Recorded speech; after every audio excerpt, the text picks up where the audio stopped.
안녕하세요. 캔들피그와 김하백의 나불대화 시간입니다. 오늘이 선거날인데요. 그동안 국내 선거 이슈에 묻혀서 최근 미중 관계가 관심을 많이 못 받았었는데, 그런데 이게 우리한테는 굉장히 중요한 부분이거든요. 그래서 오늘은 미국 바이든 정권 들어서 미중 간의 대립 구도가 지금은 어떻게 흘러가고 있는지 한번 정리를 해보는 시간을 가져보겠습니다. 반갑습니다, 김하백님. 네, 안녕하세요. 최근에 미국과 중국 사이의 그 관계가 아주 복잡하게 흘러가고 있는데요. 2018년에 무역 분쟁으로 시작된 미중 간의 갈등이 지금은 정치, 경제 문제에 외교, 군사, 안보 문제를 넘어 반도체와 5G 기술 같은 특정 산업 기술 분야까지 이제는 거의 전 부분에 걸쳐서 갈등이 확대돼서 나타나고 있는 양상입니다. 특히나 이런 양상은 올해 바이든 행정부가 첫 출범한 이후로 더욱 빠르게 가속화되고 있는 모습인데요. 요즘 들어서 미중 패권 전쟁과 관련해서 매일매일 기사가 쏟아질 정도로 굉장히 급변하게 변하면서도 중요한 상황을 맞이하고 있습니다.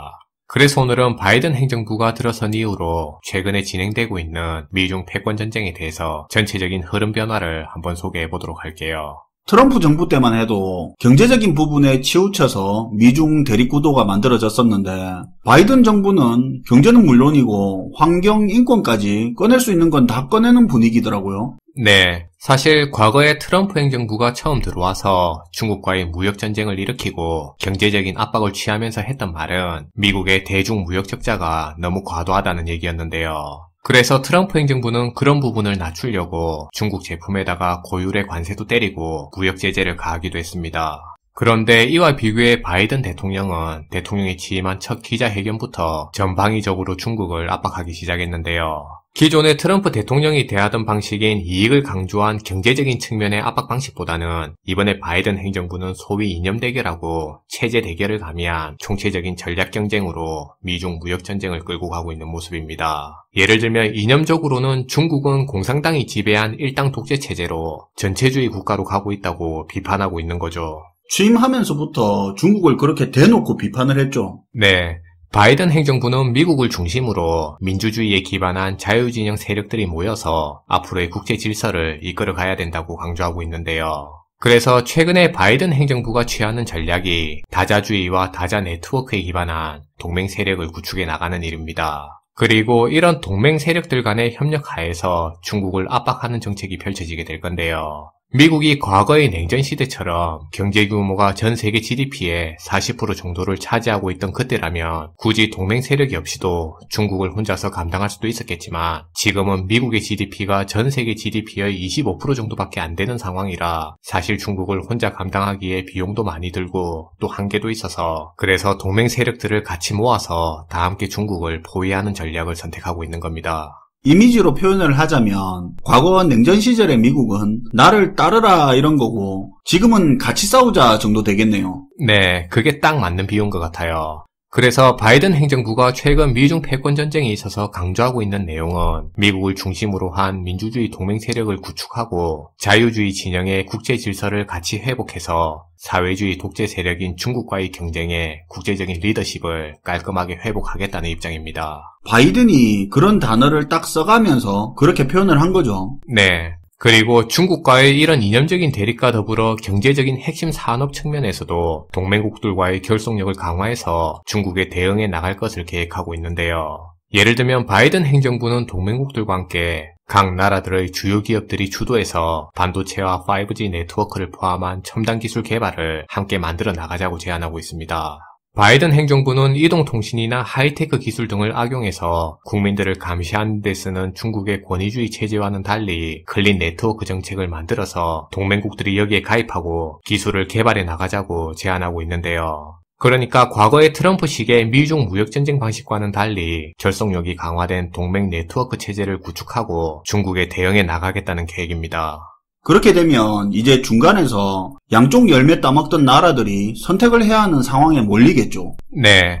그래서 우리나라는 과거에 미중 간의 갈등이 이렇게까지 안 심했을 때는 안보는 미국이고 경제는 중국이다 같은 전략적 모호성에 기반한 외교적인 전략을 통해서 미국과 중국 양쪽 모두에서 이득을 취할 수 있었는데요. 그런데 최근에 들어서 미중 간의 갈등이 점점 더 격화되고 있는 상황이라 더 이상 우리나라의 양다리 외교가 이제는 통하지 않고 점점 수세로 몰리는 상황이 연출되고 있습니다. 지난 시간에도 이야기했지만 우리 같은 사람 말고 진짜 외교 업무를 하는 사람들 말을 들어보면 과거에는 억지로라도 그게 가능했을지는 몰라도 현재 미중처럼 노골적으로 대립하고 있는 상태에 있는 그 두 국가를 상대로 안보는 한쪽에서 취하고 경제적 이득은 딴 쪽에서 취한다는 발상 자체가 말이 안 되는 거라고 하잖아요. 네, 맞아요. 앞에서 미국은 동맹국들 간의 결속력을 강화해서 반도체와 5G 등의 첨단 기술들을 다 함께 같이 개발해 나갈 것을 제안했다고 얘기했는데요. 그리고 바이든 행정부는 지난 2일에 열린 한미일 안보실장 회의를 통해서 최근 반도체의 부족 문제를 거론하면서 반도체 공급망 문제를 국가 안보 문제로 보고 있다고 강조하기도 했습니다.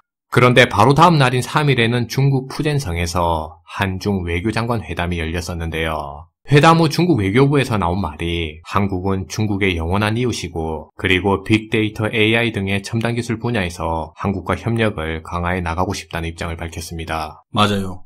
그거 참 기가 차더라고요.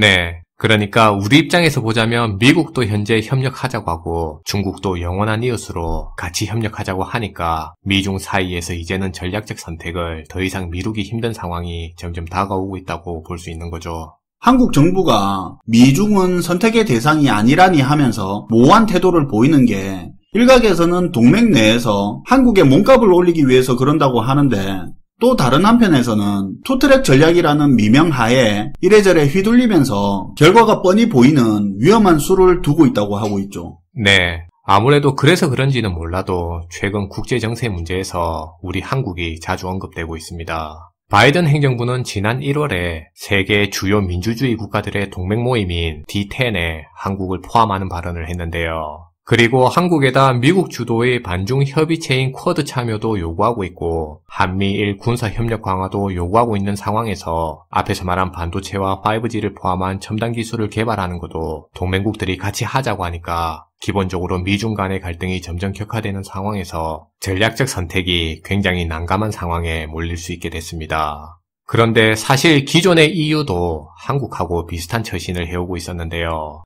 군사적으로는 미국한테 의존하는 상황에서 경제적으로는 중국하고 가깝게 지내는 전략적 자율성이라는 외교 정책을 끌어오고 있었습니다. 그런데 이번에 미국이 신장 위구르족에 대한 인권 문제를 지적하게 되면서 유럽이 가장 중시하는 인권 문제가 중국과의 대응 정책에서 핵심 문제로 등장하게 됐는데요. 이제 EU는 인권 문제 때문에 중국의 경제보복 제재를 선택하게 됐고 심지어 이제는 중국에 이어 북한까지도 제재 대상으로 삼고 있는 상황이 됐습니다. 그러니까 결국 유럽은 이전에는 전략적 자율성이라는 외교 전략을 추구해오다가 이제는 더 이상 미룰 수 없는 전략적 선택으로 미국을 뒤따르는 상황이 된 겁니다. EU 상황을 보면 우리도 이렇게 계속 못 미루고 결국 선택을 해야 되는 상황이 될 것 같기도 하더라고요. 지금 영국이나 EU 쪽이 중국 대하는 거 보면 과거보다 세졌다는 게 기사를 통해서도 많이 느껴지더라고요. 네. 근데 사실 아직도 유럽이 중국 대하는 태도가 많이 바뀐 걸 은근히 모르시는 분들이 많이 계신 것 같습니다. 마지막으로 미국은 현재 한미일 안보 협력을 통해서 중국을 견제하고자 하는 입장을 나타내고 있는데요. 반면에 우리 정부는 한미일 안보 협력이 중국을 견제하기 위한 용도가 아니고 북한 비핵화를 위한 동맹관계 유지라는 입장을 보여주고 있습니다.